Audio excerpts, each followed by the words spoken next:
This Friday, 1 week from the Christchurch attack and on the Muslim holy day, mosques in 4 corners of Auckland will open their doors to people of all faiths who want to remember the lives that have been lost. The mosques in Ponsonby, Ranui, North Shore and Pakuranga will open from 5 until 8 p.m. for any members of the public who want to come and pay their respects. Now, Alex, you went to one of those mosques today to see how they're preparing.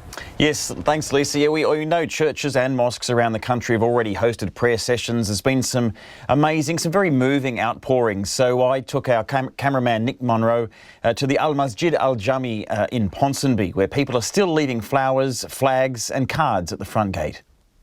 Along a silent back street of Ponsonby, the fresh scent of flowers and words written on coloured card express profound sorrow, solidarity, encouragement. So many of the sentiments expressed here are assurances that Muslim people in this country are safe. Al Masjid Al Jami is the country's oldest mosque, and people are still coming by, some still in shock and tears over Friday's tragic attack. Vicky brought flowers from Devonport and wanted to come to pray. It's just ghastly. You know, I lived in London, I lived in in England, I lived in France, I lived in Australia.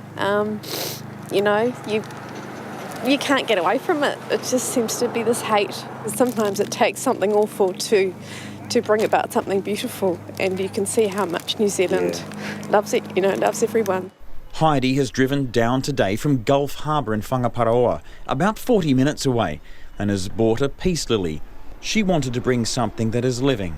She says she's reaching out to people around her who are Muslim, such as her son's after-school carer. My little boy goes to after-school care with a really lovely Muslim lady that she just shows so much love and care for him. So just wanted her to know how much she is appreciated and loved in our community. Marcelo is from Chile and brought flowers and a Chilean flag to hang on the fence to represent the sorrow that his family and his people feel.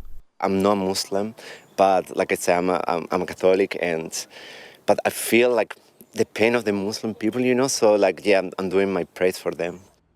Bilal Slaymankhel is originally from Afghanistan but has lived in Epsom for the best part of a decade. He's a regular at the mosque and is acting as a guide, meeting and welcoming those who drop by. For seeing all of this, it's touching our hearts, and it's, you know, showing all this respect. It's beautiful, like some of these words, you know, the words can mean so much. Regular visitors of this mosque are still coming and going to pray, being let in and out by the heavily armed police at the gates. Bilal was told that they could be here for weeks. There's no cars allowed inside the gates, so the Catholic parish of the Sacred Heart just across the road is providing parking and other support. We've got to take your shoes off.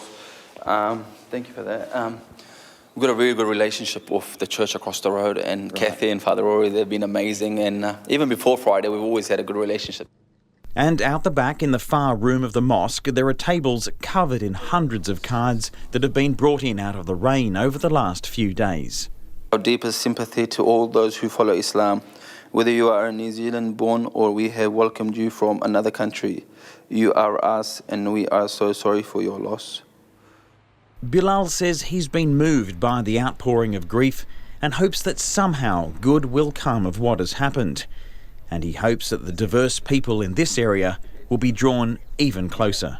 And people stopping by and talking to each other, that's what I reckon, you know, that's what's making us stronger and should make us more closer.